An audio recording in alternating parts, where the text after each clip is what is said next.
First unit go versus second unit, and I thought our first group of guys got off to a good start, pretty much consistent throughout the entire scrimmage. One mishap there at the end that we got to clean up, but overall I thought they did a good job of executing, but can't say the same about the second unit.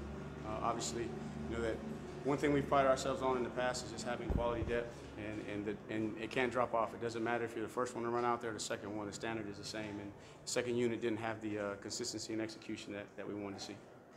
What was the problem with the second unit?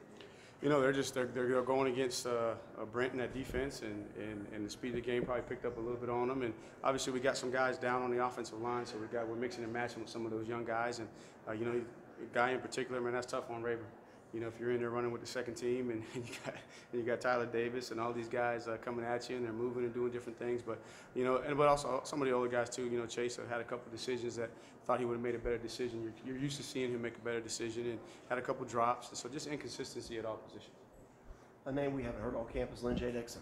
Right. How has he been so far? You know, that's a good thing you haven't heard his name, you know, because he's doing what he's supposed to do. You know, I tell you what, he's matured a lot. You can see that he has a renewed sense of urgency.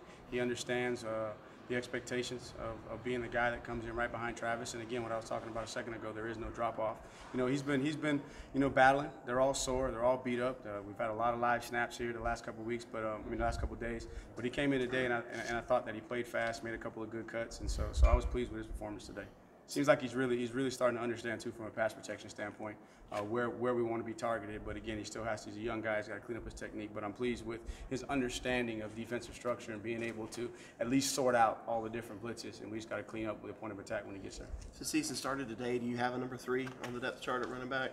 Trying to figure that out. You know, trying to figure that out. And the young guys, you know, I think they came in and started fast, and then they're realizing what college football is all about. They're into that second week of camp and a lot of live snaps, and then the installation hasn't stopped. So things are starting to pile up. And I tell you what, I've been pleased with Rencher. You know, Rencher's a guy that if he just has to accept his role and understand that when he goes in there, don't try and do too much. Just be yourself. And you've seen flashes of him, you know, making some really good plays. He's a very reliable guy, very trustworthy in pass protection.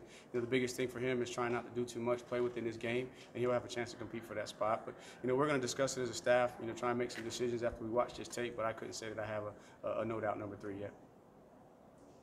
How are y'all holding up health-wise on offense at this point? You know, the offensive line probably is well, early on in camp, it was a tight end position. You know, we had a lot of guys get banged up there, but you know, majority of those guys have come back, with the exception of Davis, and then now it's kind of the offensive line. You've had guys that have gone down on the offensive line, which you know is a good thing for us in terms of giving other guys opportunities, but at the same time too, you hate it for those guys because they're on the sideline and they can't practice. But overall, well, with the exception of those couple guys on the offensive line, the receivers and the backs and the quarterbacks have made it through pretty good. Davis getting still missing another scrimmage.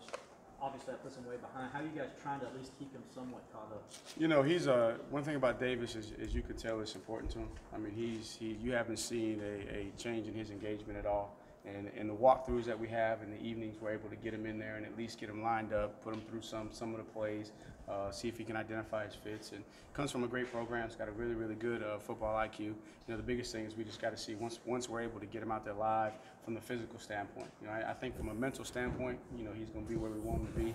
It's just now, can he do the physical things we want him to do? With Chase, was it just a bad day, or is it something he's kind of been inconsistent during camp? Who's that? Chase. Chase. No, I think it was more. Not Chase has been good. I think it was just today. There were a couple of, and again, it's you know, for quarterbacks it's tough because the receivers, you know, they might not be running as fast as they were day one, and obviously I made the comment the other day. I said I think the legs wear out before the arms do on the quarterbacks, and so we just missed a couple throws and in a couple situations, and you know, we're in a couple of critical situations, just trying to get rid of the ball and not, you know, sometimes they get a false sense of security in practice because they can't be touched. Sometimes they hold on to that ball, try and drive it down the field. We just want to see them get rid of it more consistently. But no, today was just a day. You know, it's not indicative of his camp. Who are you seeing start stepping at tight end behind JC? I tell you what, I've been really pleased with Jalen. You know, Jalen is a completely different guy from the spring. You can tell now that he's a lot more confident. He's catching the ball well. You know, he's starting to understand all the different fits in the run game. So I've been impressed with him this camp, and I tell you, Luke Price is a guy that could fill a role for us, you know, at that position, and he's caught the ball, you know, really well this fall camp, and he brings an element of toughness. How would you assess Pumachan's camp? You know, Pumachan, I think early on was doing really well, but then here as the installation is piled up, you can see that he's a freshman. You know, trying to handle the motions, the shifts, the protections. It's really starting to pile up on him. But I mean, physically, I mean, the guy is gifted. I mean, he's very smooth.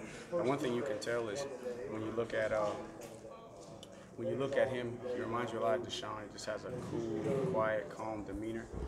But also, you can see he's a freshman too, because the inconsistency in the operation of the offense is there.